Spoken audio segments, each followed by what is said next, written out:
வணக்கம்.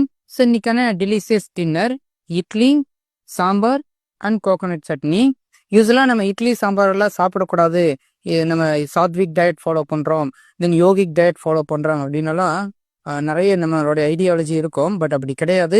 இட்லியுமே நமக்கு ரொம்ப யூஸ்ஃபுல்லானது. நிறைய மினரல்ஸ், நிறைய ஃபைபர், ப்ரோட்டீன் எல்லாமே கொடுக்கும். ஸோ இது நம்ம ரொம்ப எக்ஸசிவாக போகும்போது தான், இட்லி மட்டுமே ரெகுலராக சாப்பிட்டு இருக்கும்போது தான் நமக்கு தொந்தரவு வருது.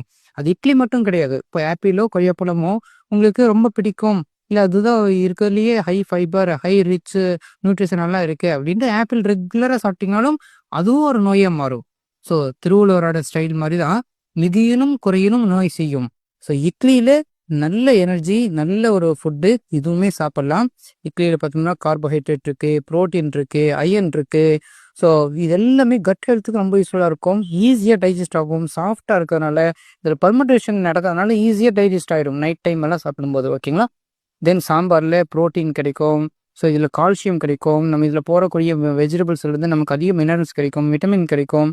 ஸோ கோகோனட் சட்னி நம்ம இதோட சேர்த்துறதுனால இதில் இருக்கிற மினரல்ஸ் எல்லாமே அப்சர்வ் ஆகிறதுக்கு நல்லா சப்போர்ட் பண்ணும். ஸோ இந்த மாதிரி நம்ம ட்ரெடிஷ்னலாக, அதுவும் குறிப்பாக தமிழ்நாட்டில் வந்து நல்ல ஒரு ஹெல்த்தியான ஃபுட்டு நம்ம இருந்திருக்கு.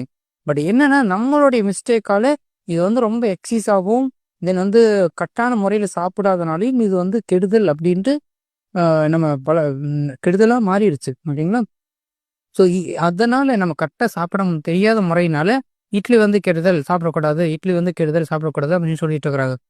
ஸோ அப்படி கிடையாது. இட்லியும் நல்லது, இட்லியும் சாப்பிடலாம். இது எப்போ கெடுதலாக மாறுதுன்னா, கரெக்டான முறையில் சாப்பிடாததும், தென் ரொம்ப அதிகமாக ரெகுலராக நம்ம சாப்பிட்றதும், தென் மாவு அரைச்சி ஃப்ரிட்ஜில் வச்சு ரெகுலர் அந்த மாவு எடுத்து திரும்ப திரும்ப நம்ம யூஸ் பண்ணுறதும் தான் கெடுதலாக மாறுது. ஓகேங்களா. இட்லி ரொம்ப நல்லது, நம்ம நைட் டைம் சாப்பிட்றதுக்கும் காலையில் சாப்பிட்றதுக்கும். ஸோ ரொம்ப ரொம்ப நல்லது. சீக்கிரம் டைஜஸ்ட் ஆகும், சாஃப்டாக இருக்கும், நிறைய எனர்ஜியும் கொடுக்கும். ஓகேங்களா. ஸோ ட்ரை பண்ணி பாருங்கள். தேங்க்யூ. இது சம்மந்தமாக நான் நெக்ஸ்ட் வீடியோவில், அப்கமிங் வீடியோஸில் நான் தெளிவாக எக்ஸ்பிளைன் பண்ணுறேன். ஓகேங்களா. தேங்க்யூ.